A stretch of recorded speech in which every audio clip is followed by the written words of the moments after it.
મિત્રો ઘણી વખત તમે વેફર્સ ખાતા હોય છે, પણ શું એ પેકેટની પાછળ તમે એક નજર કરી છે કે ફૂડ પેકેટની પાછળ એક લાયસન્સ નંબર લખેલો હોય છે, FSSAI, food safety standard authority of India. આ ફૂડ સેફ્ટીનું લાયસન્સ દરેક ફૂડ ઇન્ડસ્ટ્રીને લેવું પડતું હોય છે। કદાચ તમે ફૂડને મેન્યુફેક્ચરિંગ કરો અથવા તો એમને વેચો, દરેકને માટે જરૂરી હોય છે ફૂડ લાયસન્સ એટલે કે FSSAI લાયસન્સ। ઇન્ડિયાની અંદર ફૂડ સેફ્ટીના લાયસન્સના 3 પ્રકાર હોય છે। પહેલું હોય છે બેઝિક, કે જે નોર્મલ લોકો જેમ કે લારી ગલ્લા ચલાવતા હોય, કોઈ નાની એવી શોપ હોય, દુકાન હોય કે જે લોકલ બેઝ ઉપર હોય, એમને જરૂર રહેતી હોય છે।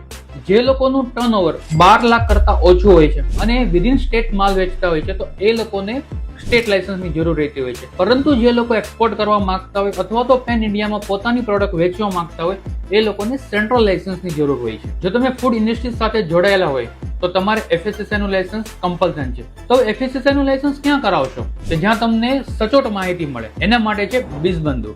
વિઝિટ કરો bizbandhu.com કે જ્યાં તમને A to Z FSSAI licence વિશે માહિતી મળશે અને યોગ્ય રીતે તમારું FSSAI નું લાયસન્સ મેળવવામાં હેલ્પ કરશે।